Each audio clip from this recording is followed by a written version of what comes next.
Hundreds of aircraft including 24 stealth jets began training Monday as the United States and South Korea launched a massive combined Air Force exercise. War games come a week after North Korea test-fired its most powerful missile ever, an ICBM that may be able to target the eastern seaboard of the United States. The five-day drill, which is called Vigilant Ace, is meant to improve the Allies' wartime capabilities and preparedness, South Korea's defense ministry said. The U.S. 7th Air Force sent major strategic military assets, including an unusually large number of the latest generations of stealth fighter jets, for the annual training in the Korean Peninsula. They include 6 F-22 and 18 F-35 stealth fighter jets.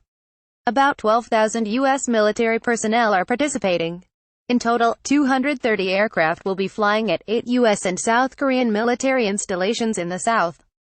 An official at the South Korean Defense Ministry, who spoke on condition of anonymity because of office rules, corrected his earlier statement that the exercise was the biggest ever. Some local media report that B-1B bombers will also join aerial drills, but officials did not confirm their participation. The training, held each year in late fall, is not in response to any incident or provocation, the 7th Air Force said in a statement. North Korea's state media said the drill pushes the Korean peninsula to the brink of nuclear war.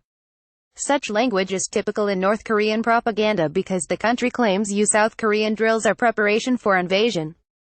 Still, always bad tensions are at a particularly dangerous point as North Korea edges toward its goal of a viable arsenal of nuclear-tipped long-range missiles, and as President Donald Trump ramps up his rhetoric toward the North threatening, for instance, to unleash fire and fury against the country. Pyongyang will seriously consider countermeasures against the drill, and the U.S. and South Korea will pay dearly for their provocations, the Korean Central News Agency said on Sunday before the start of the exercises. While many South Koreans typically ignore North Korea's rhetoric, some senior American officials have expressed worry following the ICBM test, North Korea's third. On Sunday, Lindsey Graham, a Republican U.S. Senator from the state of South Carolina, said he believes that it's time for U.S. military families in South Korea to leave the country because conflict with North Korea is getting close. The U.S. government has not announced a formal decision to evacuate U.S. citizens from South Korea, and there were no such signs in the diplomatic community in Seoul.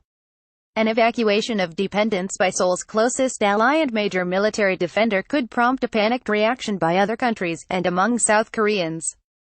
In addition to American diplomats and other embassy workers, about 28,500 U.S. troops operate in South Korea, and many come to their posts with their families, who often live on huge, well-guarded military bases.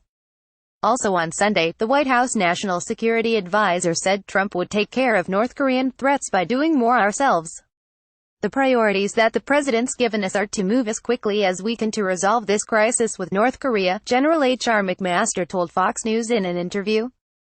If necessary, the president and the United States will have to take care of it, because he has said he's not going to allow this murderous, rogue regime to threaten the United States. NATO Secretary General Jens Stoltenberg warned Monday that war on the Korean Peninsula would be catastrophic and it would have global consequences. He said the 29-country military alliance is strong and united, and NATO is able to respond to any attack, including ballistic and nuclear attacks. Stoltenberg added that NATO will continue to put maximum pressure on North Korea.